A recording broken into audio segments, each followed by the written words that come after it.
ব্যবসা করলে যদি সারাদিনে লাভ না হয়, অস্থিরতা থাকে, আজকে কোনো লাভ হয় নাই, এর চাইতে বড় ব্যস্ততা অস্থিরতা যেন থাকে, আজকে আমি কিছু শিখতে পারলাম না।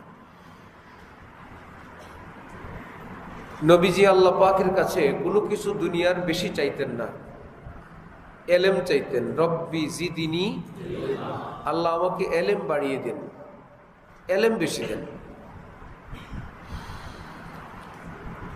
আল্লাহু আকবার।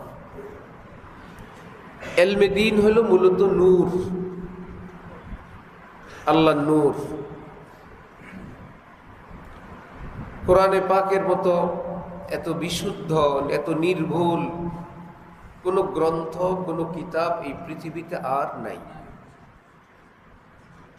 ঘটনাক্রমে ছাপাগত কিছু ভুল হয়ে যায় অন্য জায়গায়, অনিচ্ছাকৃত, কোরআন শরীফে হয় না। এই না হওয়াটা হলো আসমানি ব্যাপার। আল্লাহ পাক বলেন আমি নিজে কন্ট্রোল করি, এই জন্য বিশুদ্ধ ছাপার তৌফিক আমি দিয়ে দিই। না হলে তো কোরআন তো আল্লাহ ছাপেন না, মানুষ ছাপে। ভুল হইতে পারে না? কোথায় ভুল নাই তো। অন্য সব কিতাবে ছাপার ভুল আছে, এমনকি হাদিসের কিতাবে আছে ছাপাগত ভুল। এটাকে অন্যটা দিয়ে, ব্যাখ্যা গ্রন্থ দিয়ে, ইতিহাস দিয়ে, অন্য হাদিস দিয়ে শুদ্ধ করতে হয়। এটা আলেমরা করেন। কোরআন শরীফে যা আছে শুদ্ধ। আরো মজার কথা হলো, পৃথিবীতে কোনো কিতাবের হাফেজ নেই, কোনো বইয়ের হাফেজও নাই, হবে না, হয় না। কোরআন শরীফের হাফেজ আছে না? আসমানি কিতাব তাওরাত, জাবুর, ইনজিল, এই পৃথিবীতে যাই আছে যেমনই আছে, কেউ মুখস্থ করতে পারে না। হাজার চেষ্টা করলেও। বিজ্ঞানী হইতে পারবে, স্যাটেলাইট বানাইতে পারবে, পারমাণবিক অস্ত্র বানাইতে পারবে, তাদের কিতাব ইনজিল মুখস্থ করতে পারে না। আল্লাহ ব্লক করে রাখছেন, পাসওয়ার্ড দিয়ে অফ করে রাখছেন। সেটা যে গলত কিতাব, কোরআন যে শুদ্ধ কিতাব, একটা পার্থক্য আল্লাহ পাক রেখে দিয়েছেন। 7 বছরের ছেলে, 8-10 বছরের ছেলে, কেউ 3 মাসে, 6 মাসে, 1 বছরে হাফেজ হয়। গায়ের জোরে, ব্রেনের জোরে, না আল্লাহর রহমতে? যারা কোরআন শিখতে আসছেন, আজকের মজলিসে আসছেন, নামাজ পড়তে আসেন, যে কোনো দিনই কাজ করেন, সেটার ব্যাখ্যা হলো লা হাওলা ওয়ালা কুওয়াতা ইল্লা। আমি কিছু পারি না, আমার আল্লাহ দেন তো আমি পারি। আমি গুনাহ থেকেও বাঁচতে পারি না, আমি ইবাদতও করতে পারি না। ইল্লা বিল্লাহ আই ইল্লা বিআউনিল্লাহ, আল্লাহ দয়া করলে পারি, নইলে আমি কিছুই পারি না। গর্ব না করা, অহংকার না করা, শুকর আদায় করা। আমার আল্লাহ আমাকে তৌফিক দিচ্ছেন, এটা আমার কিছু না। আমার চেয়ে তার অনেক ভালো লোক আছে দুনিয়ার, অনেক নষ্ট পরিবেশে দিন কাটায়, সিনেমা হল পাহারা দেয়, মদের দোকানে চাকরি করে, নষ্ট নষ্ট পরিবেশে তারা দিন কাটায়। আমাকে আল্লাহ নিয়ে আসছেন মসজিদে, কোরআনে, জলসায়, আমি আসি নাই, আমার আল্লাহ আনছেন। তাহলে গর্বের না শুকরিয়া? ছাই যদি উঠতে থাকে, ছাইয়ের ক্ষমতা না বাতাসের? ছাই উড়ে অনেক উপরে, সে নিজে গেছে না বাতাস নিছে? উল্টা দিকে বাতাস ছুটলে মাটিতে। আমার আপনার যতটুকুন সফলতা, এটা আমাদের না, এটা আল্লাহর দান। এই জন্য আমরা গর্বিত কিংবা আত্মম্ভরিতা কিংবা অহংকারে লিপ্ত হব না, শুকরিয়া আদায় করব। আল্লাহ বলেন শুকরিয়া আদায় করলে আমি আরো দিব। শুকরিয়া আদায় করলে নিয়ামত আরো দিবেন। আল্লাহ আমাদেরকে তৌফিক দান করেন। কোরআন পাক শিখার পাশাপাশি কোরআনের শিক্ষার্থীরা আমরা যারা আছি, যদি মনে করি একটু একটু কোরআন শিখব, একটু একটু নিজের জীবনও সুন্দর করব। আজকে সালাম শুরু করলাম, কালকে ভালো কাজে বিসমিল্লাহ আরম্ভ করলাম, পরের দিন দস্তরখান দিয়ে খাবার শুরু করলাম, ডান হাত শুরু করলাম, বাম হাত ছেড়ে দিলাম, ঘরে প্রবেশ করে সালাম দিলাম, জবান কন্ট্রোল করলাম, লেনদেন হালাল করলাম, সকল মানুষকে কষ্ট দেওয়া, জুলুম অত্যাচার করা থেকে বিরত থাকা আরম্ভ করলাম। একটা একটা করে শুরু, কারো 1 মাস, কারো 15 দিন, কারো 2 মাস, পরে দেখবেন জানা মতে কোনো গুনাহের মধ্যে আপনি আর নাই। জানা মতে যা ছিল একটা একটা করে আল্লাহ পাক ছাড়া তৌফিক দিয়ে দিয়েছেন। সঙ্গে সঙ্গে আরেকটা মেসেজ আপনি পাবেন, সেটা হলো কোরআন শরীফে আল্লাহ পাক বলেন, ওয়ালিমান খাফা মাকাম রাব্বিহি জান্নাতান, যারা আমাকে খুশি করে চলে তাদের দুনিয়াটাকে আমি আল্লাহ বেহেশত বানায় দেই, দুনিয়াটাকেই জান্নাত বানায় দেন। শাহ আব্দুল গনি ফুলপুরি রহমতুল্লাহি আলাইহি হাকিমুল উম্মত হযরত থানবীর নিকট চিঠি লিখলেন, হযরত আপনার নসিহত মতো চলি ফিরি, এখন মনে হয় দুনিয়ার জমিনে হাঁটি চলি, আমার কাছে মনে হয় আমি বেহেশতে চলি। কারণ বেহেশতের বানানেওয়ালা আল্লাহ আমার উপর খুশি আছেন, আমি টের পাই, যার জন্য মনে হয় আমি দুনিয়াতেই জান্নাতের মধ্যে আছি। আল্লাহ আমাদেরকে সেই জীবন দান করেন। আলহামদুলিল্লাহি ওয়া কাফা ওয়া সালামুন আলা ইবাদিহিল্লাযীনা ইসতাফা, আম্মা বাদ, ফাআউযু বিল্লাহি মিনাশ শাইতানির রাজীম, বিসমিল্লাহির রহমানির রহিম, ওয়া কুর রাব্বিগফির ওয়ারহাম ওয়া আনতা খায়রুর রাহিমিন। সাদাকাল্লাহু মাওলানাল আযীম। وقال رسول الله صلى الله عليه وسلم إنما الأعمال بالنيات وإنما لامرئ ما نوى فمن كانت هجرته إلى الله ورسوله فهجرته إلى الله ورسوله ومن كانت هجرته إلى دنيا يصيبها أو امرأة يتزوجها فهجرته إلى ما هاجر إليه أو كما قال النبي عليه الصلاة والسلام।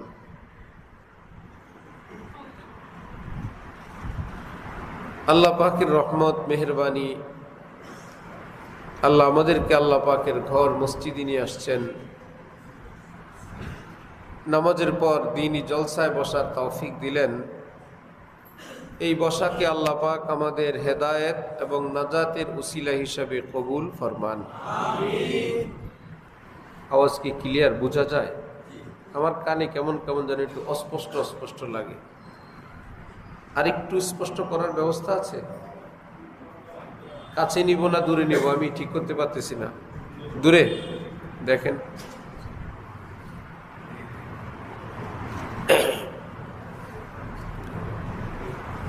ব্যাপকভাবে আমাদের মুসলমানদের মধ্যে জরুরত পরিমাণ, প্রয়োজন পরিমাণ এলেম না থাকার কারণে আমরা মুসলমানরা দ্বীনের উপর চলতে গিয়ে আমরা ভুল করি। যেগুলো ভুল করি, গুনাহ করি, তো সেটা আছেই। যে চুরি করে কোনোদিন সে জানে না, এ কথা বিশ্বাস করে না আমার চুরিটা বৈধ, সে জানে আমি একটা অবৈধ কাজ করি। যে নামাজ বর্জন করে সে জানে নামাজ বর্জন করা গুনাহের কাজ, আমি গুনাহ করি।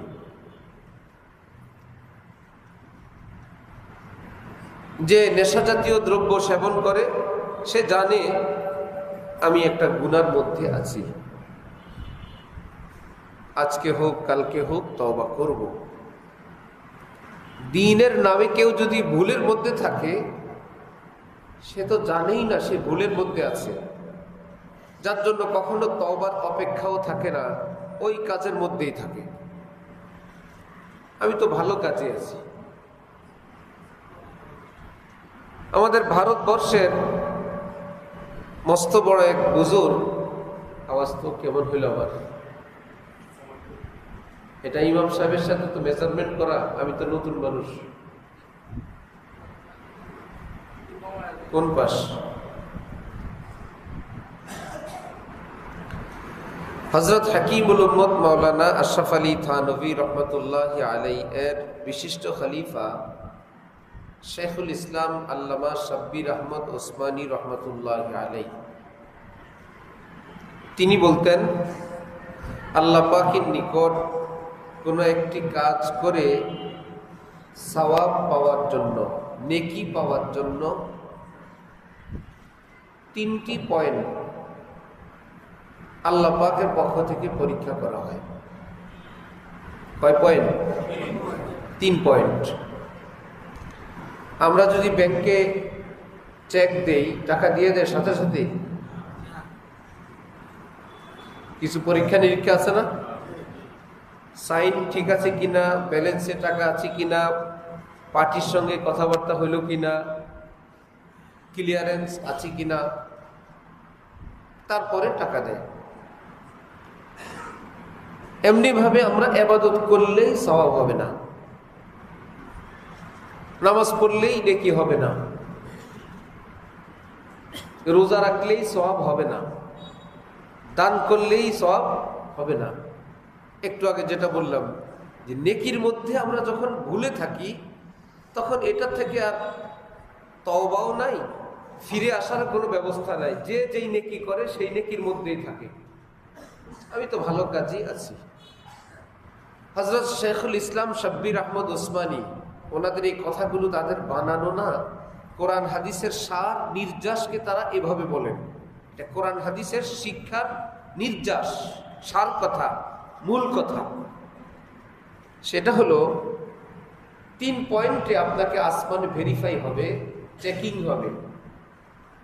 প্রথম ভেরিফাই হবে, চেকিং হবে, আপনি আমি যে কাজটা করব এই কাজটা শরীয়তে ইবাদত কিনা, ইসলাম এটাকে ইবাদত বলে কিনা। ইসলাম যদি ইবাদত বলে তাহলে বাকি 2 পয়েন্টের চেকিং হবে, না হলে প্রথমেই শেষ। যেমন কিয়ামতের দিন 2 শ্রেণীর মানুষের হিসাব হবে না। এক শ্রেণী যাদের কোনো গুনাহ নাই, সোজা জান্নাত। দ্বিতীয় শ্রেণী যাদের কোনো নেকি নাই, সোজা জাহান্নাম। আর কি চেক করবে? কোনো গুনাহ নাই, জান্নাত। আর আরেকজনের কোনো নেক আমল নাই, সব খারাপ, কোথায়? জাহান্নাম। কোনো হিসাব নিকাশ নেই। হিসাব হবে, ভালো আছে মন্দ আছে, এদের মাপামাপি হবে, হিসাব হবে।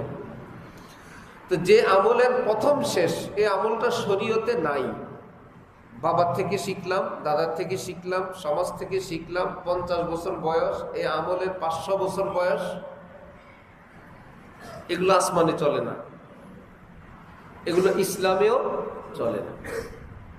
দেখতে হবে কোরআন হাদিসের আলোতে ঠিক আছে কিনা।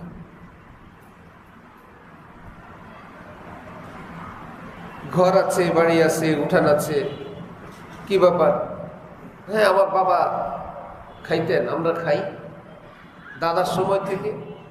কাগজপত্র হিসাব করে দেখা গেল নাই কিছু, রাখা যায়?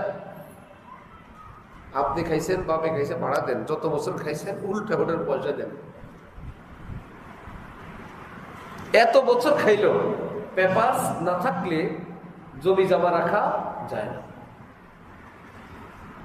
সিএস থেকে যদি সিরিয়ালে না আসে, বাদ। আমাদের পাশের গ্রাম ঈদগাহ, ঈদগাহের পাশে কারো ঘর বাড়ি, একদম ছোটবেলা থেকে আমরা দেখে আসছি। আমরা যাই আসি, দাদি ডাকি, নানি ডাকি, মামু ডাকি। কয়েক বছর আগে দেখলাম ওদের ঘর বাড়ি সব উঠাই দেওয়া, ওই ঈদগাহ ওটা পুরাটাকে দখল করে নিছে। কি ব্যাপার? গ্রামবাসী হিসাব নিকাশ করে দেখলো আর ওই জায়গাটা ঈদগাহের। এরা বলতে পারে না আমরা 50 বছর থাকি, 100 বছর হবে না। এখন সবটা বাউন্ডারি দিয়ে ঘর বাড়ি উঠে দিয়ে ঈদের মাঠ। ঠিক ইবাদত যেটা আমরা করি এটা কোরআন হাদিস সম্মত কি না, আলেম ওলামারা সাপোর্ট করেন কিনা। যদি না করেন 20, 50, 100, 500 বছরে কাজ হবে না। মদিনা শরীফ আমাদের হযরতওয়ালা ঢালকা নগর, মদিনা শরীফের গ্র্যান্ড মুফতি, ওনার সঙ্গে দেখা করবেন, সাথে আমি আছি, এই সুবাদে আমিও গেলাম। রওজা শরীফে আমরা সালাম করি, যেখানে দাঁড়াই সালামের পর বের হয়ে যাই, হাতের ডান পাশে একটা দরজা আছে, ছোট্ট একটা রুম। ওই রুমের মধ্যে আমাদেরকে নিল,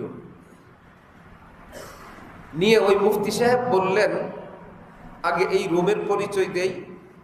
এই রুমটা হইল নবীজির স্ত্রী হযরত হাফসা রাদিয়াল্লাহু তাআলা আনহার ঘর। রওজা শরীফটা কার ঘর? হযরত আয়েশা রাদিয়াল্লাহু তাআলা আনহার ঘর। নবীজির রওজা আর মিজান হযরত আয়েশার বাসা। আরেকটা রুম, এটা হলো হযরত হাফসা রাদিয়াল্লাহু তাআলা আনহার ঘর। আমরা ওই ঘরে আছি, উনি বললেন। পরে বললেন, আমার পরিচয়টা দেই, আমি রওজাওয়ালার নাতি লাগি, আমি ওনার খানদানের বাচ্চা। এই রওজা শরীফ হলো আমার নানা। আমি মদিনা বিশ্ববিদ্যালয়ে আমার নানা জানের হাদিস পড়াই। কথোপকথন চলছে, আমরা উনি, হযরতওয়ালা, আমি, আরেকজন বাংলাদেশি আলেম, এই 4 জন। হঠাৎ ওই আলেম আমাদের 2 জনের দিকে তাকায়, হযরত এবং আমি। উনি বললেন আরবিতে যে ইবাদতের আসল কি, হারাম না হালাল? আমরা চুপ, হযরতওয়ালাও কিছু বলেন না। উনি বড় আলেম, কিছু বলবেন, এই ক্ষেত্রে উত্তর না দেওয়াই উচিত। উনি উত্তর শুনতে চান না, উনি পরিবেশ সৃষ্টি করলেন কিছু বলার জন্য। একটু পরে উনি বললেন, ইবাদতের আসল হারাম। ইবাদতের মূল হইল কি? হারাম। হারাম মানে একটু পরে বলেন, ইল্লা বিদ্দালিল। ইবাদত করতে পারবেন যেটা দলিল আছে, এইটা, এই ব্যতীত কোনো ইবাদত করা যাবে না। আমি ইবাদত করব কায়ত হয়ে, চিত হয়ে, উপর হয়ে, এটা ইবাদত, হারাম। আমি সারা রাত দাঁড়ায় থাকবো, ইবাদত, হারাম। আমি ঠান্ডা পানির মধ্যে গলা সমান ডুবে থাকবো, হারাম। খেজুর গাছের মাথায় উঠে ইবাদত করব, হারাম। পা 2টা উপরের দিকে দিয়ে, মাথা নিচের দিকে দিয়ে মসজিদে সেজদা করব, হারাম। কি করব তাহলে ইবাদত? কোরআন হাদিসের দলিলে যা আছে ওইটুকুন করতে পারবেন, এই ব্যতীত সব কি? হারাম। কোরআন হাদিসের দলিলে যে ইবাদত আছে এই ব্যতীত বাকি সব ইবাদত কি? হারাম। আপনি আমি ইবাদত বানাইলে হবে না। কি মুশকিল।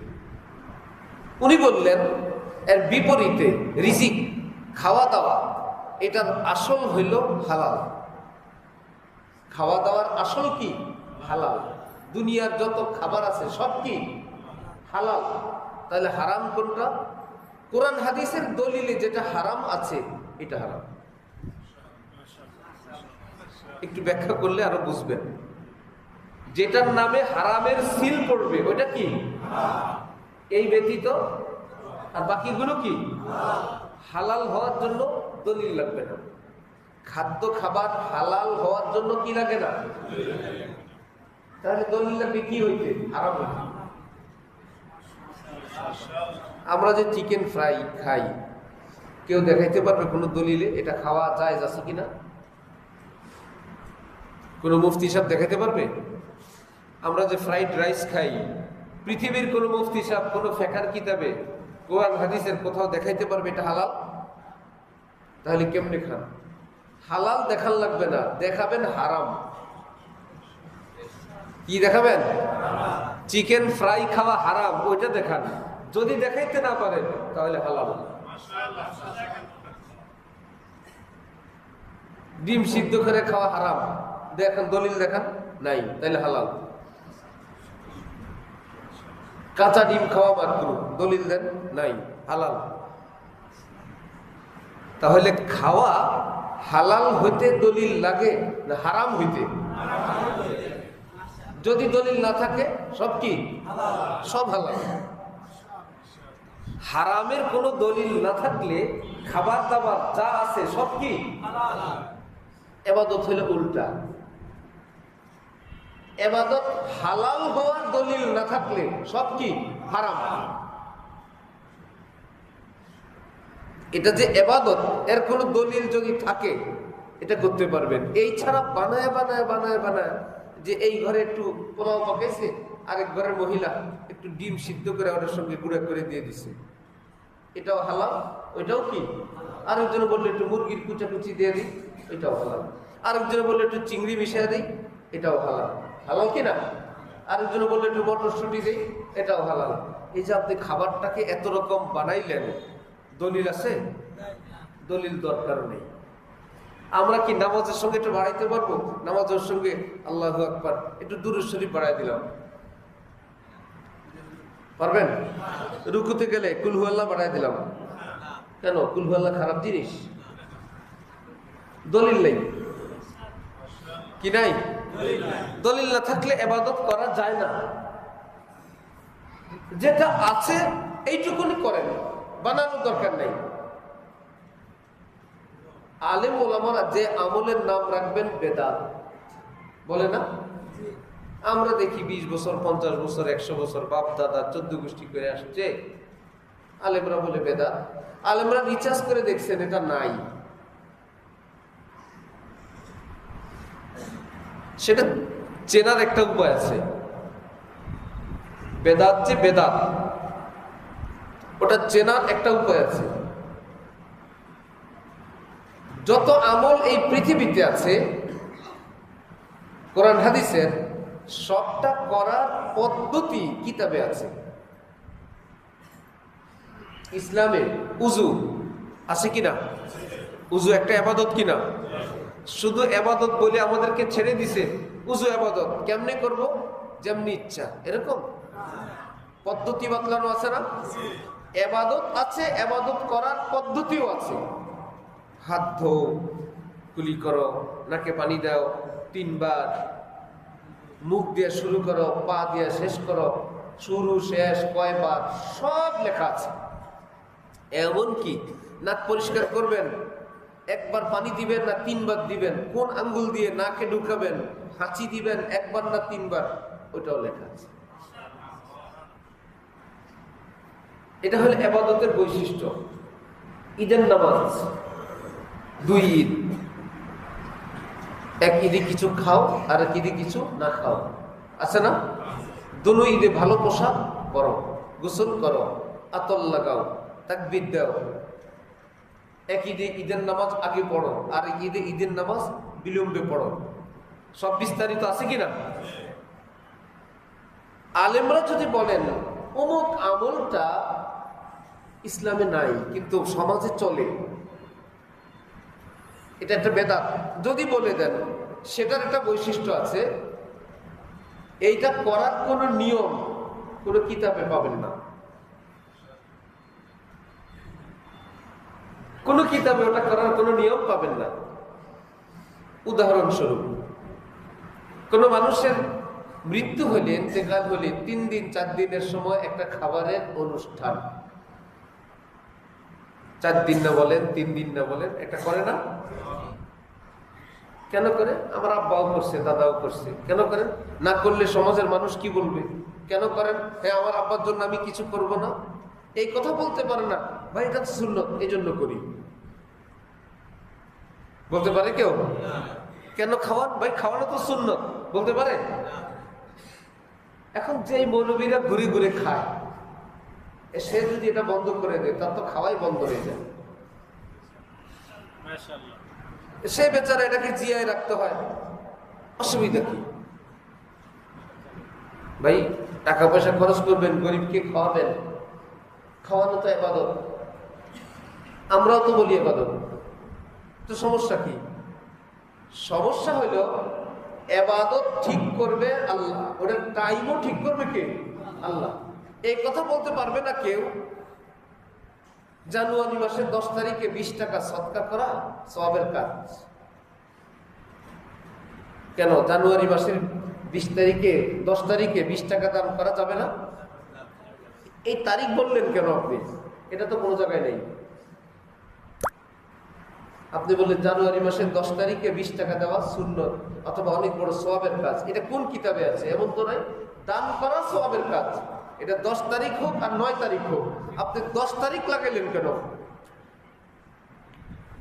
আবার পরিমাণ দিলেন কি 20 টাকা, এই দুইটা পাইলেন কই? দান করা তো সওয়াব আমরাও জানি, খাওয়ানো সওয়াবের কাজ আমরাও জানি, কিন্তু কোন মানুষ মারা যাওয়ার 3 দিন পরে খাওয়াইতে হবে, এটা পাইলেন কই? যে খায় সে কি মানা করবে? মজার কথা শুনেন, একটু আগে বলছিলাম হক্কানি আলেমরা এই আমলকে কি বলেন? সুন্নত বলেন না বেদাত বলেন? বেদাতের একটা বৈশিষ্ট্য বলছিলাম, এর কোনো নিয়ম টিয়ম কোথাও নাই। যেই হুজুর করে ওই হুজুরকে জিজ্ঞেস করেন, হুজুর 3 দিন 4 দিন পরে যে মা বাবার জন্য মুরব্বীদের জন্য একটা খাওয়ান দিতে হয়, এটা নিয়ম কি? কয়জন, সর্বনিম্ন কয়জন খাওয়াইলে হয়? একটা নিয়ম থাকবে না শরীয়তে? জুমার নামাজে কয়জন লাগে? কমপক্ষে 3 জন। জামাত হওয়ার জন্য কমপক্ষে কয়জন? এত মানুষ মিলে জুমা পড়ি, কমতে কমতে কমতে কমতে যদি 3 জন হয় তাও জুমা হবে। একটা পদ্ধতি আছে না? 3 দিন না 4 দিন না করব, আমি গরিব মানুষ, সর্বনিম্ন কয়জন হুজুর? কি বলবে জানেন? আপনি খুশি হয়ে যা খান। ভাই শরীয়তের নিয়ম থাকবে না একটা সর্বনিম্ন? হুজুর কি কি খাওয়াইলে হবে? খুশি হয়ে যা খাওয়ায়। হাদিয়া কি দিতে হবে? আপনার ইচ্ছা। ভাই উজু করার সময় হুজুর হাত মুখ কয়বার ধুইব? আপনি খুশি হয়ে যে কয়বার ধুন আছে?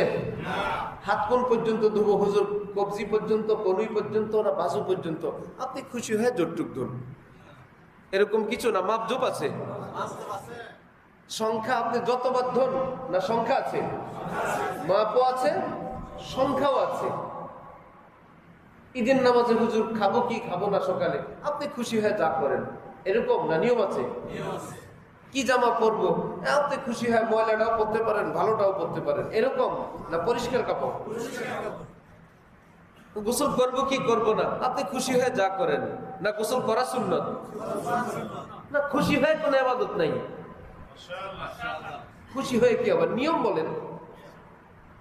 যে সর্বনিম্ন এতজন মানুষ, কমপক্ষে ডাইল ভাত অথবা গরুর গোশ, কমপক্ষে 1 পিস মুরগি দিয়ে হইলেও, আগরবাতি লাগবে কিনা, মোমবাতি লাগবে, দোয়া যেটা করবে খাবারের আগে করবে না পরে করবে, মুনাজাতের পর, হাদিয়া তোফা সর্বনিম্ন কত দিলে এই 4 দিন না অনুষ্ঠানটা শরীয়তের দৃষ্টিতে হয়ে যাবে? হুজুর একটু ছোট করে বলেন। বলবে সব কিছুই আপনি খুশি হয়ে যা করেন। ইবাদত কি খুশি হয়ে হয় না আল্লাহর নিয়মে হয়? এত কষ্ট করে ফজরের সময় উঠলাম, হুজুর সুন্নত কয় রাকাত পড়বো, খুশি হয়ে যা পড়ে, এরকম? বিতির 3 রাকাত খুশি হয়ে যা পড়েন। রুকু কোন দিকে কাইত হবো? আপনার যেই দিকে ভালো লাগে, নাকি সামনের দিকে? হাতটা ঝুলে রাখবো না ধরবো? আপনার যেভাবে আরাম লাগে। না, হাঁটুতে ধরা লাগবে। তাও ধরার সিস্টেমটা নবীজি বলছেন, একটা বল যেভাবে ধরো আঙ্গুলগুলো ফাঁকা ফাঁকা করে ওইভাবে ধরবা। ধরার নিয়ম। চোখটা কই রাখবো? কোন দিক তাকায় থাকবো? আপনার যে দিক তাকাইতে ভালো লাগে, এরকম কিছু না? নজরের জায়গা আছে? রুকুতে 2 পায়ের মধ্যখানে, বাকি টাইমে সেজদার জায়গায়, কখনো কোলের দিকে। চোখটা কোথায় রাখবো এটা পর্যন্ত কিতাবে আছে। আচ্ছা হুজুর এটার নিয়ম জানেন না, 40 নিয়মটা বলে দেন একটু হুজুর। বলবো খুশি হয়ে যা করেন, কোনো নিয়ম নাই। বোঝা যায় কি এগুলোর গোড়া নাই, এমনি চলে চলে চলে চলে চলছে চলছে, ইবাদত কোনো চলাচলই নেই। বেশ আগে এটিএম বুথে ঢুকলাম, আমি কার্ড দিয়ে বুথের থেকে টাকা বের করলাম। আমার ছোট বাচ্চা বলে, বাবা আমার পকেটে একটা কার্ড আছে, ভিজিটিং কার্ড। সে ভাবছে আমি ভিজিটিং কার্ড ভরে টাকা বাইর করছি, সে ভাবছে বাবার মতো একটা কার্ড তো একই সাইজ আমার কাছেও আছে। সে দেখলো এই কার্ড দিলে টাকা আসে, সে বলতেছে বাবা আমার কাছে একটা কার্ড আছে, এই কার্ড আর সেই কার্ড কি এক জিনিস? এটা হলো ইবাদতে আর রেওয়াজে দেখতে এরকম, একটা দিলে টাকা আসবে আর একটা দিলে কিচ্ছু আসবে না। তাহলে আল্লাহ পাকের কাছে ইবাদত করে সওয়াব পাওয়ার জন্য 3 পয়েন্ট। প্রথম পয়েন্ট, এই কাজটা ইবাদত কি না, মনে থাকবে ইনশাআল্লাহ। বরিশালে এক ভদ্রলোক সারা রাত দাঁড়ায় থাকে এক পায়ের উপর, ব্যথা হইলে আরেক পা। কি ব্যাপার? আল্লাহর জন্য কষ্ট করি। আল্লাহর জন্য কষ্ট এইভাবে করলে হবে? কোরআন হাদিসে এইভাবে আল্লাহর জন্য কষ্ট করার কথা আছে কি না? যদি না থাকে, হাজার কষ্ট করলেও কাজ হবে না। হযরত থানবী বলেন, একজন উযুখানায় গেল, ঠান্ডা পানি আছে, গরম পানি আছে, বলল এত কষ্ট করে উযু করতে আসছি, যত কষ্ট করবো তত নেকি হবে, ঠান্ডা পানি দিয়ে উযু করি। হযরত থানবী বলেন, একটু সওয়াব হবে না। ঠান্ডা গরম পানি থাকা অবস্থায় ঠান্ডা পানি দিয়ে উযু করলে সওয়াব বেশি হয়, কোন জায়গায় আছে? নিজে নিজে ইবাদত বানাইলে হবে? গরম পানি থাকা অবস্থায় ওটা বাদ দিয়ে ঠান্ডা পানি দিয়ে উযু করলে সওয়াব বেশি হয়। তুমি যে এই নিয়ত করে ঠান্ডা পানি দিয়ে উযু করলা, গোসল করলা, এই কথাটা কোথায় আছে? গরম পানি বাদ দিয়ে ঠান্ডা পানি দিয়ে উযু করলে সওয়াব বেশি হয়, এটা তো না, এটা তোমার বানানো বাদ। উযু হবে, অতিরিক্ত কোনো সওয়াব। তাহলে আমি যে শুনছি আল্লাহর জন্য কষ্ট করলে সওয়াব হয়, কষ্ট তো নিয়ম মতো করতে হবে। যদি কষ্ট করতে মন চায় মসজিদে গিয়ে 2 রাকাত বেশি পড়ো। কষ্ট যদি করতে হয় মুনাজাত দাও, লম্বা দাও। কষ্ট যদি করতে হয় লম্বা সেজদা দাও। কষ্ট যদি করতে হয় লম্বা সূরা পড়ো। ইমামে আজম আবু হানিফা প্রতিদিন রাতে 2 রাকাত নামাজে 30 পারা কোরআন তেলাওয়াত করতেন, তাও 40 বছর। করো কষ্ট। আরেক বর্ণনায় 45 বছর 2 রাকাত নামাজ 30 পারা কোরআন। করো কষ্ট। আল্লাহর জন্য গাছে উঠবা, নামবা, গাছের মাথায় জিকির করবা, আল্লাহর জন্য জিকির করি না, নিজে বানাইলে ইবাদত হয় না। তাহলে ইবাদত কি আমরা বানাবো না আল্লাহ দিবেন? আল্লাহ দিবেন। আমাদের বানানো কোনো ইবাদত নাই। যেগুলো আমাদের বানানো কিন্তু দেখতে ইবাদতের মতো দেখা যায়, বানাইলাম কে? আল্লাহ রাসূল বানাইছেন না আমরা বানাইছি? আমরা বা আমাদের পূর্বপুরুষরা। এটার নাম বেদাত, অর্থাৎ ইসলামের নামে নব আবিষ্কৃত আমল। নবীজি বলেন, যেই ব্যক্তি আমার ইসলামে কিছু আবিষ্কার করলো, তার অর্থ তো হইল এই, আমি যে ইসলাম দিয়ে গেলাম এটা পরিপূর্ণ না, এই জন্যই তো আবিষ্কার করা লাগে। আমারটার মধ্যে একটু কমতি আছে, এই জন্য ওটাকে সে পুরো করে দিল। দ্বিতীয় অভিযোগ হয়, আল্লাহ আমাকে যে ইসলাম দিছিলেন আমি এটা পুরাটা বুঝি নাই, আমার উম্মত পুরাটা বুঝছে। তৃতীয় অভিযোগ, আল্লাহ যে ইসলাম আমাকে দিছিলেন আমি পুরাটা প্রচার করি নাই, একটু বাকি ছিল, এটা সে প্রচার করছে। প্রত্যেকটাই নবীর বিরুদ্ধে অভিযোগ, নবীর বিরুদ্ধে মামলা। অথবা যদি বলে না আল্লাহ দেয় নাই, তাহলে অর্থ হবে পরিপূর্ণ ইসলাম আল্লাহ নবীকে দেয় নাই, কিছু রাখছিল, বাকিটা তারে দিছে। সব কি নাউজুবিল্লাহ পার্টি না? আল্লাহ আমাদেরকে যে নবীর হাতে যে দ্বীন দিলেন, ওই দ্বীনের উপর আমল করে বেহেশতে যাওয়া অসম্ভব না সম্ভব? শুধু সম্ভব না, রাস্তা একটাই। তাহলে দীর্ঘদিন সমাজে চালু হওয়া যে আমলগুলো, আলেম ওলামারা যে বলেন, আলেমরা সত্যি কথা বলেন, আমাদের কি আমল ছাড়াইতে চায় না করাইতে চায়?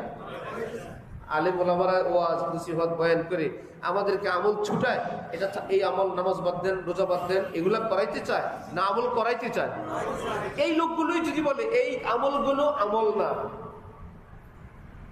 এই আমলগুলো আমল না, বুঝতে হবে কোনো ব্যাপার আছে। কি ব্যাপার? আমল কি বলে আমল না? বলে এটা দেখতে দেখা যায় আমল, এটা আমল না। City gold, city gold gold না, সিটি গোল্ড গোল্ড না, দেখতে গোল্ড, দেখতে আমল। স্বর্ণকারের কাছে নিলে হয়তো এক নজর দেখে বিদায় দিবে, বুঝতে একটু অসুবিধা হলে একটা ঘষা দিবে, একটু পরে রেজাল্ট দিয়ে দিবে। আলেম ওলামাদের কাছে একটা চোখ আছে স্বর্ণকারের মতো, আমলটা দেখলেই বলবে এটা বেদাত। আর যদি ধরতে না পারে, আলেম ওলামাদের কাছে কোষ্টি পাথর আর এসিড আছে, কোরআন হাদিস, একটু ঘষা দিবে, বলবে এটা আমল না, এটা আমল না। তাহলে আল্লাহ পাকের কাছে আমল করে সওয়াব পাওয়ার জন্য আমরা কি স্বাধীন? যে যেভাবে যা ইচ্ছা তাই করবো, সওয়াব পাইতে থাকবো না পরাধীন? পরাধীন। আল্লাহর ক্ষেত্রে আমরা আজাদ না, আমরা কি গোলাম। ইয়াকা না'বুদু, আমরা তো আপনার গোলাম লাগি। আবার পরের রাকাতে ইয়াকা না'বুদু, আমরা আপনার গোলাম। প্রতিদিন প্রতি রাকাতে আমরা গোলাম, আমরা গোলাম, আমরা গোলাম। মালিক যা বলেন তাই করি। যাই হোক, অনেক লম্বা করলাম। আবার বলি, খাওয়া দাওয়া হালাল হইতে দলিল প্রয়োজন না হারাম হইতে? মনে আছে কথাটা? সুতরাং এইভাবে না, এইভাবে ডাইলে দিবেন না, দিবেন না। ডাইলে ধনিয়া পাতা দেওয়া জায়েজ আছে কিনা? হ্যাঁ, ডাইলে ধনিয়া পাতা তো মোটামুটি দেয়। কেউ আম দেয়, কেউ জলপাই দেয়, কেউ চালতা দেয়। এটা শরীয়তে জায়েজ আছে কিনা? জায়েজ খুঁজবো, বরং যে প্রশ্ন করবে তার কাছে আমরা দলিল খুঁজবো, না জায়েজের দলিল আছে কিনা। সে বলবে দলিল নাই, তখন আমরা কি বলবো? জায়েজ।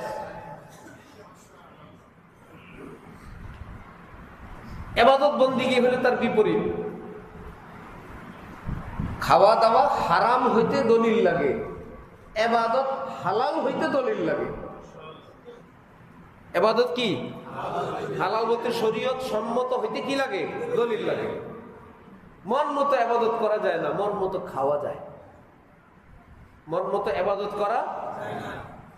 ঠান্ডা পানি দিয়ে উযু করলে ইবাদত হয় না, এক পায়ে দাঁড়ায় থাকলে ইবাদত হয় না, খেজুর গাছে উঠলাম রে ইবাদত হয় না, সূর্যের দিকে তাকায় কষ্ট করলে ইবাদত হয় না, ডানে বায়ে কাইত হয়ে রুকু করলে ইবাদত হয় না, ঈদের দিনে রোজা রাখলে ইবাদত হয় না, ঠিক দুপুরে নামাজ পড়লে ইবাদত হয় না, মাগরিবের ইফতার এশাই দিয়ে করলে ইবাদত হয় না, রুকু থেকে দুরূদ শরীফ পড়লে ইবাদত হয় না, আত্তাহিয়াতুর সময় ইয়াসিন তেলাওয়াত করলে ইবাদত হয় না।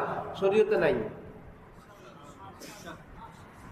আমি আপনি বানাইলে হবে না, আমি আপনি না বানাই, আব্বা বানাইছেন, দাদা বানাইছে, অথবা কোন দুষ্ট মোল্লা বানাইছে খাওয়ার জন্য। দুষ্ট মোল্লা চিন্তা করছে এদেরকে এমনি দাগানো যায় না, মা বাপ মরছে, এই উসিলা যা নেওয়া যায়। এখন দিল নরম আছে, ঠিক আছে, এখন দিল নরম আছে না। আমাদের এক ওস্তাদ শুনেছে, এক দুষ্ট মৌলবী, টাকা পয়সার অভাব, এক ধনী মানুষকে বলে, কালকে রাতে আপনার বাবাকে স্বপ্নে দেখলাম। ওই লোক তো আল্লাহ, আমি দেখি না, আমার আব্বা হুজুর দেখছে। তা আব্বা কি অবস্থা, কি জানি চায়। তো ওই লোক বললো, কি চায় বুঝেন না, ওখানে তো একটু নেকির দরকার, আর তো কিছু না। এখন সাধারণ মানুষ, পয়সাওয়ালা মানুষ, হুজুর স্বপ্ন দেখছে আমার বাবা কিছু চায়, অন্য কোনো জায়গার তো দরকার নাই, হুজুর তো সওয়াবের ফ্যাক্টরি। বললো হুজুর একটু দোয়া করে দিয়েন। ঠিক আছে ইনশাআল্লাহ। হয়ে গেল, কবরে সব পাঠাই দিল, পকেট খালি ছিল, ব্যবস্থা হয়ে গেছে। 3 দিন পরে কেন, খুব খেয়াল করবেন, কারো বাড়িতে যখন আগুন লাগে আমরা জানলাম, নিভাইতে যাব 3 দিন পরে না প্রথম দিন? যেই বাড়িতে আগুন লাগে নাই ওই বাড়িতে গিয়ে যদি আপনি পানি ঢালেন, হ্যাঁ রে ভাই কি সমস্যা। তাহলে যেই ব্যক্তি কবরে দিলাম, এই ব্যক্তি কবরে প্রশ্নের সম্মুখীন হয় 3 দিন পরে না প্রথম দিন? যদি বিপদে পড়ে প্রথম দিন, সুখে পড়লে প্রথম দিন। ইনকেস আমাদের কোনো আত্মীয় কবরস্থ করলাম, সোয়াল জবাব পারে নাই, কবরে আগুন স্টার্ট, ওই কবরের আত্মীয় স্বজন না মিলে কবরের পাশে কিংবা মসজিদের সামনে দাঁড়ায় বলল, আজকে ওনার কাফন দাফন হলো, আগামী শুক্রবারে মসজিদে দোয়া হবে এবং ওনার কুলখানি খাওয়া দাওয়ার আয়োজন, আপনাদের দাওয়াত। মরহুমের মাগফিরাতের জন্য আমরা দোয়া করব, আল্লাহ যাতে ওনার কবর আযাব বন্ধ করে দেয়। এই 3 দিন চলুক।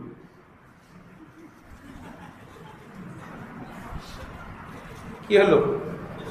এই 3 দিন জ্বলতে থাকুক, আমরা 3 দিন পরে নিভাইতে আসবো ইনশাআল্লাহ। এটা কি যুক্তিতে আসে? দোয়া তো আজকেই শুরু, 3 দিন পরে গেল কেন দোয়া? এইটা হলো জানার বিষয়। জানা হলো শরীয়তে 3 দিন শোক পালন করা সুন্নত। যেই ঘরের লোক মারা গেল তারা কয়দিন শোক পালন করতে পারবে? অন্যরা তাদেরকে সান্ত্বনা দিবে, এটা সেটা করবে, সেটাও 3 দিনের ভিতরে, এর বাইরে আর কোনো শোক নাই। এখন এই 3 দিন পর্যন্ত তো শোক শেষ হয়ে গেলে এরপরে না রান্না বান্নার আয়োজন করা যাবে, এই জন্য 3 দিন পরে ফেলাইছে। দোয়া দরকার আজকে, কিন্তু খাওয়ান দাওয়ান খাইতে হলে তো 3 দিন পরে খাওয়া লাগে, এই জন্য দোয়া নিয়ে গেছেও খাওয়ার তারিখে। দোয়া করা যায় আজকে, দোয়া করা যায় কালকে, দোয়া করা যায় পরশু, করা যায় না খাওয়ার পাতিল। টার্গেট তো হলো খাওয়া, এই জন্য খাওয়া যেদিন যাবে দোয়া নিয়ে গেছে সেই দিন। দরকার দোয়া আজকে, খাওয়ার স্বার্থে দোয়া চলে গেল 3 দিন পরে। আমাদের মাদ্রাসার শিক্ষক, আমার দোস্ত মাওলানা আশিক এলাহি, তার নানি মারা গেছে। সে জানাজা ওখানে দাঁড়ায় বলল, নানির জন্য আগামীকাল দোয়া হবে।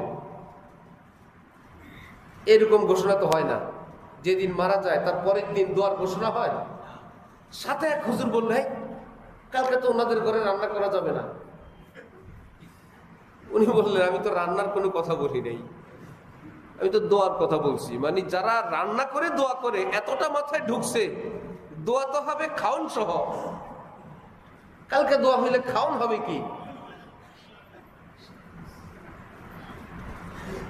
আল্লাহ আমাদের সমাজকে সহি ইলম দান করেন। রেওয়াজি কোনো ইবাদত হয় না, পয়সা যায়। হুজুর বলে, আল্লাহ কবাই সব সওয়াব দিয়ে দেন কবরে। ফেরেশতারা বলে, তোমাদের এখানে কোনো সওয়াব পাওয়া যায় নাই, তোমার এই আমলের কোনো সওয়াব পাওয়া যায় নাই। কবরে সেন্ড করার মতন কিছু নাই, খামাখা চিৎকার করে লাভ নাই। তোমার সওয়াব হইলে না পাঠাবা, হওয়াই নেই। তাহলে মৃত ব্যক্তির জন্য কিছু কি করব না? আমরা কি করতে চান? আলেমদের সঙ্গে যোগাযোগ করেন, অনেক সওয়াব পাবে, পাইতেই থাকবে, ব্যবস্থা আছে। মনে করেন না আমরা আমাদের মাদ্রাসায় দান করতে বলবো, আপনাকে মসজিদে দিয়ে দেন, গিজার লাগাই দেন, হিটার লাগাই দেন, এসি লাগাই দেন, আইপিএস লাগাই দেন, দামি কার্পেট লাগাই দেন, গরিব এতিমের ঘর বাড়ি করে দেন, কারো ঘরে চুলা নেই চুলা কিনে দেন, একটা গ্যাসের বোতল কিনে দেন। খাবার দিতে মন চায়, প্যাকেট করে কি কি দিতে মন চায়, একটা প্যাকেটে একটা বস্তা রেডি করেন। কোন কোন ফ্যামিলিতে দিবেন, 1000 ফ্যামিলি ঠিক করেন, প্রত্যেকের ঘরের দরজায় পেশ করেন। আপনাদের জন্য কিছু গিফট, কিচ্ছু বলা লাগবে না, আব্বা আম্মার জন্য দোয়া দায়ী, কিছু বলা লাগবে না, নিয়ত আপনার মনে। আপনাদের জন্য হাদিয়া, রমজানের ইসুফগুলোর বসি, ছোলা, সয়াবিন তেল, সরিষার তেল, চিনি দিয়ে আসেন। এগুলো ঘুরে তো গ্যাদারিং হয় না, কেউ দেখবে না, দেখা তো যায় না। উদ্দেশ্য শুধু ইবাদত তো আল্লাহর জন্য না, সমাজে একটা গ্যাদারিং করা। আপনাদের পুরান ঢাকার নিয়ম জানি না, ছেলে হইলে মিষ্টি খাওয়ায়, আমাদের দেশের নিয়ম আছে। এমনি মারা গেলে খাওয়ায় মিষ্টি, কারো ছেলে মারা গেছে এই উপলক্ষে মিষ্টি খাওয়ায়, খাওয়ায়। ছেলে হইলে খাওয়ায় না? যে মেয়ে চাইছিল মেয়ে হইলে খাওয়ায় না? বিদেশের ভিসা এসে গেছে, মিষ্টি খাওয়ায় না? ভিসা ক্যান্সেল হলে খাওয়ায়, ঘরে আগুন লাগলে খাওয়ায়, ছেলে মারা গেলে খাওয়ায়।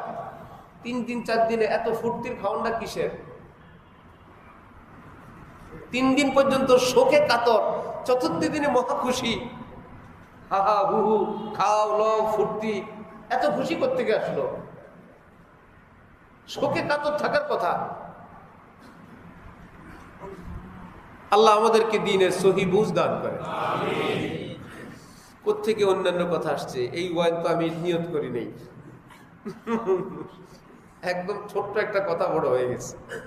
তাহলে ইবাদত এটা কি হারাম হইতে দলিল লাগে না হালাল হইতে দলিল লাগে? ইবাদত করতে দলিল লাগে। সোজা কথা, ইবাদত করতে কি লাগে? আমরা দলিল পাবো কি? আলেমরা এগুলো দেখবেন, ওনারা বলবেন এটা সুন্নত না বিদআত, জায়েজ না না জায়েজ, কোন রেওয়াজ ইবাদত না।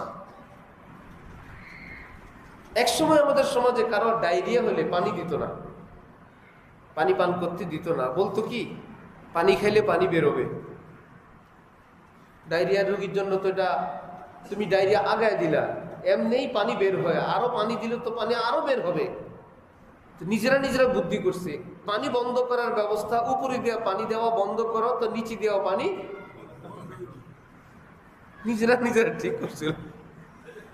এই পানি না দেওয়ার কারণে বহু রোগী মারা গেছে পানি শূন্যতায়। বর্তমান আধুনিক চিকিৎসা এসে ডায়রিয়া রোগীদের জন্য পানি দেওয়া বন্ধ না পানি খাওয়াইতে হয়? দিতে থাকো, যত ইস্তেঞ্জা করবে বাথরুম করবে পানি ডকডক করে শুধু স্যালাইন খাওয়াবা। জানা গেল এটাই চিকিৎসা। তাহলে আগের দিনের সেই রেওয়াজ ওটা কি ধরে রাখবো? সঠিক চিকিৎসা পাওয়ার পর আগেরটা ধরে রাখবো না বাদ দিব? বাদ। বাপ করছে না দাদা করছে। ডায়াবেটিস হইলে কেউ কাউকে বলতো না, বাংলায় হলো বহুমূত্র। ডায়াবেটিসের নাম বহুমূত্র। এটা একটা শরমের রোগ। আমার নানার হয়েছে বলতে আমার মনে আছে, কানে কানে বলে বহুমূত্র হয়েছে ডায়াবেটিস। করোনা তো আমাদের সামনে, করোনা ছিল একটা শরমের রোগ। যাগো করোনা হয়েছে নিশ্চয়ই খারাপ মানুষ শুরুর দিকে, ঠিক না? করোনা হওয়া মানেই সমাজে, পরে দেখা যায় হুজুর নাই, মাস্টার নাই, মিস্টার নাই, ভালো মানুষ নাই। ও এটা তো কোনো ভালো মানুষ খারাপ মানুষের সঙ্গে তো সম্পর্ক না ভাই, এটা একটা রোগ, এটা ভাইরাস। পরে না সোজা হয়েছে, শুরুর দিকে কানাকানি কানা ঘুষা উমুকের করোনা হয়েছে। আমাদের এক দোষ বেচারার করোনা হয়েছে, সরকারি হসপিটালে টেস্ট করছে, হসপিটাল থেকে 2 দিন পরে পরে ফোন, আলাদা থাকবেন, আলাদা খাবেন, আলাদা বাথরুম ব্যবহার করবেন। সে পাইছে ভয়, কোন দিনের লাল পতাকা নিয়ে আসে না পুলিশ আসে। সে কি করছে, পরে একদিন ফোন আসছে তার নাম্বারেই, তো হাসপাতাল থেকে নসিহত করতেছে এই করবেন। সে কি করছে, দুষ্টামি করে বলে আহা উনি তো ইন্তেকাল করছে। উদ্দেশ্য আত্মাতে ফোন টোন না দেয়, তো তাই তারা মোরাল দৃষ্টিতে দিয়ে দিছে, আর ফোন টোন করে নেই। উনি তো ইন্তেকাল করছে, এক জায়গা থেকে আরেক জায়গায় গিয়ে বলে উনি তো ইন্তেকাল করছে, স্থান পরিবর্তন করছে, ফিনিশ। যে রেওয়াজ গুলো ছিল সমাজে, এলেম আসার পর রেওয়াজ বাদ। ইবাদত কবুল হওয়ার জন্য প্রথম শর্ত ইবাদত এটা শরীয়ত সম্মত কি না আমরা বলবো না, ওলামায়ে কেরাম। যদি ওলামায় প্যাচ লাগে তাহলে ছোটটা ঠিক না বড়টা ঠিক? বড়টা ঠিক। ডাক্তারে প্যাচ লাগলে ছোট ডাক্তার বাদ, বড় ডাক্তারেরটা ঠিক। ইঞ্জিনিয়ারের কথা 2 রকম বললে ছোট ইঞ্জিনিয়ারেরটা বাদ, বড় ইঞ্জিনিয়ার। দেশি বিদেশি ইঞ্জিনিয়ারের প্যাচ লাগলে দেশিটা বাদ, বিদেশিটা মানে বড়টা। আলেমও প্যাচ লাগলে বড়টা মানবেন, ফিনিশ। আর যদি বলেন না পিজির প্রফেসর বলুক আর ঢাকা মেডিকেলের প্রফেসর বলুক, ওনারটা আমি মানবো না, আমার মহল্লায় যার ট্যাবলেট খেয়ে আমার গ্যাস্ট্রিক তাড়াই, পাতলা পায়খানা বন্ধ করি, এই বেচারা হলো আমাদের মহল্লার সবচেয়ে বড় ডাক্তার, সে যা বলে তাই। এটা হবে না। এই বেচারা ওর স্যালাইন আর গ্যাসের বড়ি বাতের বড়ি বেচার জন্য ঠিক আছে, এই বলে অপারেশন হবে কি হবে না এটা তার সিদ্ধান্তে না, এটা প্রফেসর লাগবে। পাড়া মহল্লার এলাকার আলেম ওলামারা যে খেদমত করে, ওকে। জটিল কঠিন কোনো বিষয় যদি হয় যেটা বড় আলেমদের সিদ্ধান্ত প্রয়োজন, তখন কি পাড়া মহল্লার আলেম সিদ্ধান্ত নিবেন না দেশের বড় আলেম? দেশের বড় আলেম। দ্বিতীয় কাজ সহজ দ্বিতীয় 2টা, ইবাদতটা ইবাদত। এইবার দেখতে হবে ইবাদত করার নিয়তটা ঠিক আছে কিনা। নামাজ পড়া কি ইবাদত না? জুতা চোর যে নামাজ পড়ে ভালো নিয়তে না চুরির নিয়তে সব হবে? নামাজ পড়া তো ভালো, সে নামাজ পড়ছে তার সওয়াব হবে না কেন? সে আসছে জুতা চুরি করার জন্য, নামাজ পড়ে যার জুতা নিবে সে যখন নামাজে যাবে জুতা নিয়ে সে বের হয়ে যাবে। এর আগে যে 2 রাকাত 4 রাকাত পড়লো মসজিদে এসে, তাহলে আগের নামাজের কোনো সওয়াব তার হবে না। সে ঢোল পিটাইলে হবে না, ইবাদত করলে সওয়াব হয়, তোর হবে না, তোর নিয়ত ভালো না।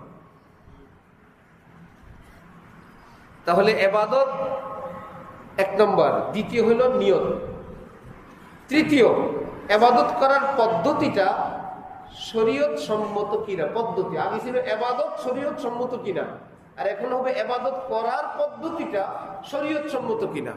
যেমন রোজা রাখা কি ইবাদত, আল্লাহর জন্য নিয়ত সহি, আমি আল্লাহর জন্য রোজা রাখবো, নিয়তও ভালো, রাখবো রোজা, রোজাও ভালো জিনিস, কিন্তু ঈদের দিন। এখানে মাইর খেয়েছে কোথায়? পদ্ধতিতে। নিয়তেও সমস্যা নাই, রোজায়ও সমস্যা নাই, পদ্ধতি। নবীজির নিষেধাজ্ঞার টাইমে তুমি রোজা রাখছো, হবে না। আসরের পরে নফল, নফল তো ভালো জিনিস, আল্লাহর জন্য পড়বো, ভালো জিনিস, কিন্তু টাইম যে আসরের পরে, সওয়াবের বদলা গুনাহ। তাহলে 1 নম্বরে ইবাদত শরীয়তের দলিলে ইবাদত, দ্বিতীয় নম্বরে নিয়তটা শুধু আল্লাহর জন্য, তৃতীয় এই টাইমে এই পদ্ধতিতে এই ইবাদতটা করা শরীয়তের দৃষ্টিতে ঠিক আছে কিনা। 3টা হওয়ার পর এবার আল্লাহ যদি কবুল করে, মাশাআল্লাহ। ইবাদতই যদি না হয় আর কষ্ট করে লাভ নেই। ইবাদত হওয়ার পর নিয়ত যদি ঠিক না থাকে তাও বাদ। নিয়তও সঠিক, ইবাদতও সঠিক, পদ্ধতি সঠিক না, তাও বাদ। এগুলো কে বলবে? স্কুল কলেজে না ওলামায়ে কেরাম? আল্লাহ আমাদেরকে সে আলিমদের থেকে নিজের ভাগ, নবীজি বলছেন এলেমের ভাগ আলিমদের কাছে আছে। আমার উম্মতিরা তোমরা তোমাদের ভাগ নিয়ে নিও, তোমার ভাগ আছে হুজুরের কাছে। কিন্তু কেমনে নিবে?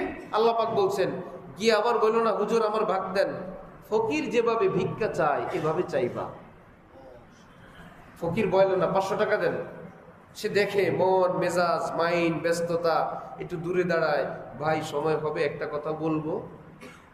কি বলবি? আমার ঘরে চাইল নেই ভাই, ভাই আমার অসুস্থ, ওষুধ কেনার টাকা নেই, 100 টাকা দিলে যা, এখন যা। আবার আসে, ভাই কয়েকজনের কাছে গেছি, আমার পেট ব্যথা। ফকিরের মতন ফাসআলু, কোরআন শরীফ আল্লাহ পাক বলেন ভিক্ষুক সাজো। কারণ হাজার হাজার কোটি টাকার চেয়ে তুমি যে জিনিস আনতে গেলা সেটার দাম বেশি। টাকা চাইতে যায়, এটা কম দামি জিনিস। তুমি তো এলেম চাইতে গেলা, সেটার দাম তো আসমান জমিনের চেয়ে বেশি। এত দামি জিনিস আনতে যাবা, আদব সহকারে যাবা না? আদবের সঙ্গে নিজের ভাগ নিয়ে নিব। এখন না তখন, হুজুর আমার সূরা শিখেন, টাইম নেই। হুজুর কখন? পরে বলবো। আচ্ছা পরের দিন। হুজুর আমি 2 মিনিট সময় নিব। কখন? জোহরে না, আমার এখন ক্লাস আছে। কখন? আসরের পরে। আচ্ছা এসে। এখন যদি বলি গেছিলাম হুজুরের কাছে, হুজুর বলছেন সময় নেই, আমার আর কি, আমি আল্লাহ ধরলে বলবো আল্লাহ গেছিলাম হুজুরের কাছে, হুজুর বলছে সময় নেই, এটা কাজ হবে না। আল্লাহ বলবেন তোমার না বলছিলাম ফকিরের মতো যাবা। হযরত ওয়ালা করাচি বলেন, বিড়াল মেও মেও করে, মজা করে হযরত বলেন মেও মেও করে না, বিড়াল বলে মেই আও, মেই আও। স্যার আপনি খাচ্ছেন, আমি কি আসবো? মেই আও। হযরত বলেন ওটাই হলে মেও মেও। ধমক দিলে কি করে? খাটের নিচে চলে যায়, আড়ালে চলে যায়, একটু পরে ওখান থেকে আবার বলে মেও, এখন আসতে পারি স্যার? তো পালা বিড়াল ধমক দিলে যায়, এখানে যায় ওখানে যায়, শেষে কি করে? মালিক মায়া লাগে, একটু হাড্ডি গুড্ডি, একটু গোশত, একটু মাখায় 1 বুট দিয়ে দেয়, দেয় কি না? তো আল্লাহ পাক বলেন বিড়ালের মতন যাও, মেয়াও হযরত এখন কথা বলতে পারি, এখন যান। আবার একটু বিকেল বেলা মেয়াও হযরত এখন 1 মিনিট সময় হবে। আলেমে দ্বীন এত নিষ্ঠুর না, আইনজীবী না, টাকা ছাড়া আপনাকে আইনি পরামর্শ দিবেন না, ডাক্তার না, টাকা ছাড়া আপনাকে দেখবেন না, আপনার রিপোর্টও দেখবেন না। পৃথিবীর কোনো দুনিয়াওয়ালা না তারা। তারা যদি দেখে কেউ আসে জানার জন্য, নিজেই বলার জন্য অস্থির হয়ে যায়, লোকটা শিখতে আসছে, না পারলে বলে আমি আপনাকে জেনে কালকে জানাবো। এ আলেমরা থাকতে যাদের কাছে ফি লাগে না, গেলেই বলে, তাহলে একটু 19-20 হয়, এই টাইম সেই টাইম। তাহলে আমাদের কাছে দ্বীনের এত মস্ত বড় বড় ব্যক্তিবর্গ থাকতে আমরা আমাদের দ্বীনের দৌলত আলেমদের থেকে বুঝে নিব ইনশাআল্লাহ। আল্লাহ পাক তৌফিক দান করেন। ওয়া আখিরু দাওয়ানা আনিল হামদুলিল্লাহি রাব্বিল আলামিন।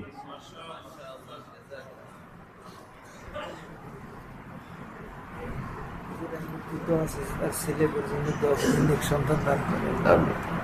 আমার আম্মা স্ট্রোক করছে, খারাপ হয়েছে, তোমার বিবি অসুস্থ। আল্লাহ ছেলেটা জামাই এদিকে আসছে, সবাই পরশুদিন মারা গেছে, কিডনি নষ্ট।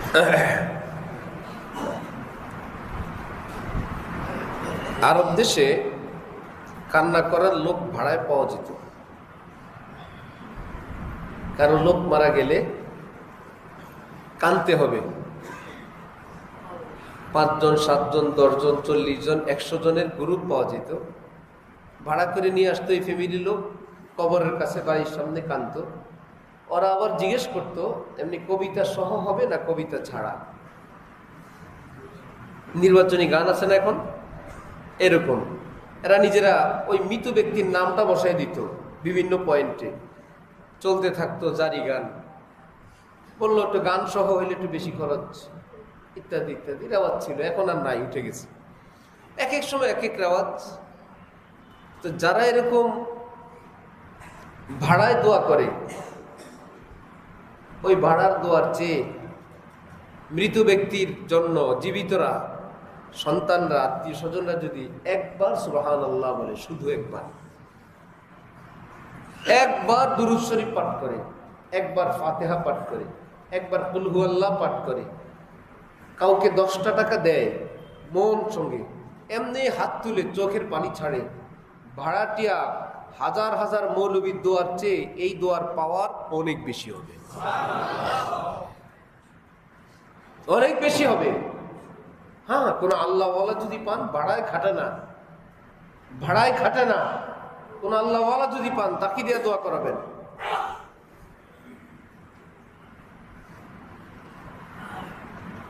ঢালকানগরে আমাদের হযরতওয়ালা এইরকম বয়ান করার পর হযরতের মহল্লার এক ব্যক্তি বলল, আমি আমার বাবার জন্য দোয়া করি বছরে একবার। কয়েকজন হুজুর আসে, এরা খুব ভালো। এরা আপনি যেরকম খারাপ হুজুর বললেন ভালো না, হযরত বললেন টাকার জন্য আসে। কারণ আমি যে দেই নিতে চায় না। ঠিক আছে, হযরত বললেন ঠিক আছে, আপনি এইবার টাকা দিয়েন না। আসি কিনা, আসছে, খাইছে লইছে, বলল কি সব সময় তো আমি দেই, আপনারা নিতে চান না, এইবার আপনাদের কথাটাই থাক। এবার আমিও তো ভালো মন্দ আছি, কোনো অসুবিধা নাই। হাজী সাহেব, আপনি সারা জীবন খেদমত করছেন, আমরা তো আপনার বাবার মহব্বতে আসি।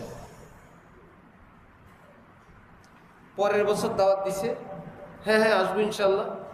কিন্তু দাওয়াতের দিন কয়েকজন অনুপস্থিত, কয়েকজন আসছে। ওই হাজী সাহেব বলে, আমার বাবার দাওয়াতে, আমার অনুষ্ঠানে কোনোদিন অনুপস্থিত ছিল না অতীতের। দ্বিতীয় বছরে কয়েকজন অনুপস্থিত। আমার তো ইমাম সাহেবের কথা, হযরতওয়ালার কথা মনে আসছে, তারপরেও মনে আসছে ওনাদের অন্যান্য সমস্যার কারণে আসে নাই। বলছিল তো আসবে। যেই কয়েকজন আসছে, শুধু দোয়া হয়েছে, খাওয়ানো না, হাদিয়াও না। ওই হাজি বলে, তৃতীয় বছর দাওয়াত দিছিলাম, একজনও আসে নাই। এই জন্য বললাম, ভাড়ায় খাটা মৌলবী এগুলো আমরা তৈরি করছি। কারণ আলেমের যে খেদমত আমাদের করা দরকার, আমরা সেটা না করার কারণে তখন তারা ভুল পথে যাইতে হয়েছে। তার ঘর আছে, সংসার আছে, ফ্যামিলি আছে, বাচ্চা কাচ্চা আছে, একটা জীবন আছে। তার যেই খেদমত করা দরকার সমাজ থেকে, সেটা করা হয় না। শেষে সে কি করবে? যা পায় তাই, ভাই জীবন বাঁচানো দরকার। মানুষ তো, যেখানে মরা গরুর গোশত খাওয়া যায়, ক্ষুধার তাড়নায় মরা মৃত গরুর গোশত খাওয়া যায়, ওই পথে চলে যায়। জন্য সমাজেরও উচিত, যারা দ্বীনের খেদমত করেন মাদ্রাসা মসজিদে, তাদেরকে সসম্মানে লালন পালন করা। তিনি যেন সকল বেদাত থেকে, অন্যায় পথ থেকে সম্মানের সঙ্গে বিরত থাকতে পারেন। এবং তিনি দোয়া করবেন শুধু আল্লাহর জন্য, যে আমাদের হযরত টাকার অপেক্ষায় থাকে না, আমরা ওনার যথেষ্ট খেদমত করি, উনিও জানেন, সেই দোয়াটা হবে খাঁটি। যদি নিজেরাই এভাবে ঠিক করেন যে আমরা ইমাম সাহেবের কিছু বেতন ঠিক করলাম, মহল্লায় লোকজন মারা যায়, আমরা সবাই মিলে তো কিছু দেই, সবটা মিলে তো ভালোই হয়, তাহলে বেতন ধরা হয়েছে, ফরিদপুরি এলাকায় বলে বেতন 1200, মরা ধরা আপনার।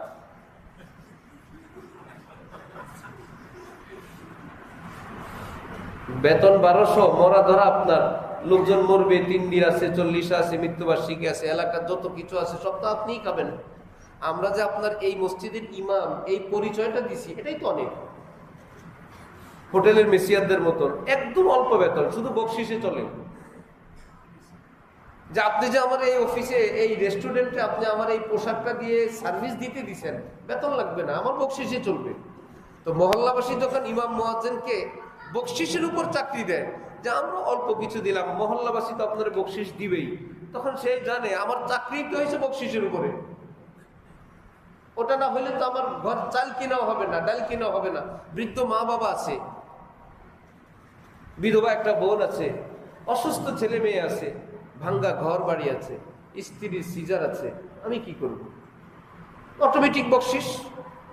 তাহলে ওই যে ভুল পথে আমরাই চালাই দিলাম, আমরাই সহযোগিতা করলাম। আল্লাহ যারা ভুল করেন, যারা ভুল পথের দিকে মানুষকে আগায় দেন, আল্লাহ আমাদের সবাইকে হেদায়েত দান করেন।